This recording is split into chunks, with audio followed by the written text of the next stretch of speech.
G'day Way Changers, my name is Brad. I'm from Melbourne, as you can probably tell by the nice big Kathmandu jacket. And today I want to share with you on the topic of humility. What is it? How does it work? What is humility in the context of the Bible? So I want to put it to you that humility has to do with when we are in a position of power or authority, when we may be able to control someone else.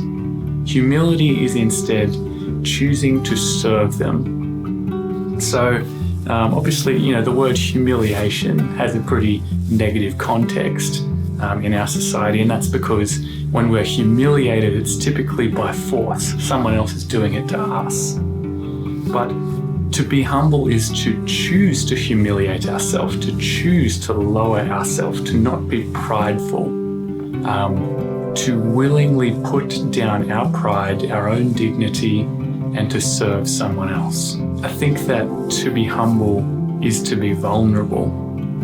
To be humble is to actually be able to love other people, because when we're not vulnerable, we can't love others.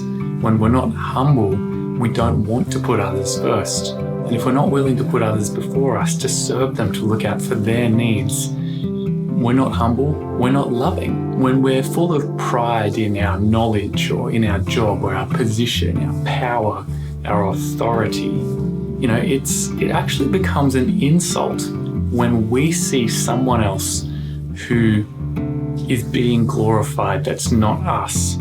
We say to ourselves, no, I'm the one that deserves this. Why is someone else being served? Why is someone else being glorified? And what ends up happening is we become bitter, we become jealous. And what happens very quickly when we're bitter or jealous is we start talking behind people's backs. We make those little comments to other people. Oh, did you hear that? Did you hear what they were up to?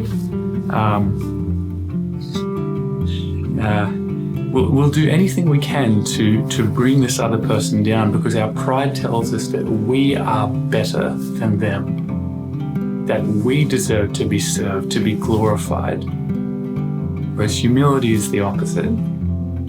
To shut down that pride, that expectation of being praised and that desire to be praised, and knowing that whether I'm praised or not, whether I'm glorified or not, the right thing to do is to serve others, to help them, to put them first. I think we as Aussies, we like to think that we're pretty humble as a country. But the more I've watched people, the more I've read, the more I've listened, the more I've talked to people, I don't think we're actually humble. I think that there's a bit of a difference. I think Australians, we are anti-pride. We are anti-arrogance. Our national identity is embedded in tall poppy syndrome. But I don't think that cutting others down actually makes us humble. It's something different. Matthew 23:11-12, it says, "The greatest among you will be the one who serves you.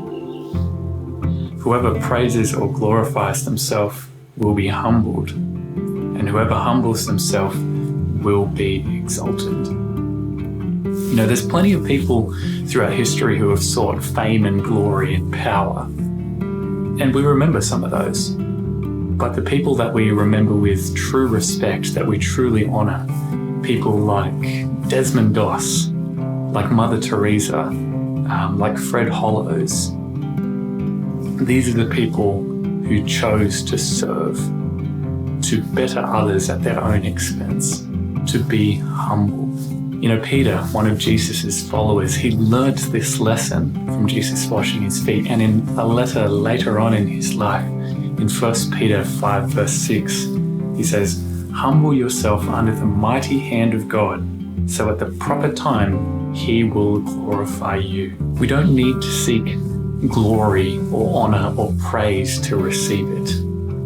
Instead, the best thing we can do is follow Jesus's example of serving others, of helping them, of being humble, of putting them first. And the Bible says that God himself will glorify us, and he will lift us up, and he will put us into those positions, not because we deserve it, but because through those positions, he can use us to serve more people. That's what his kingdom's all about. Heck, I mean, if we're talking about rewards, Jesus says, what does he say about the humble? What are they going to receive? The entire earth. It says that in the Beatitudes. The meek will inherit the earth. Be humble. Be a way changer.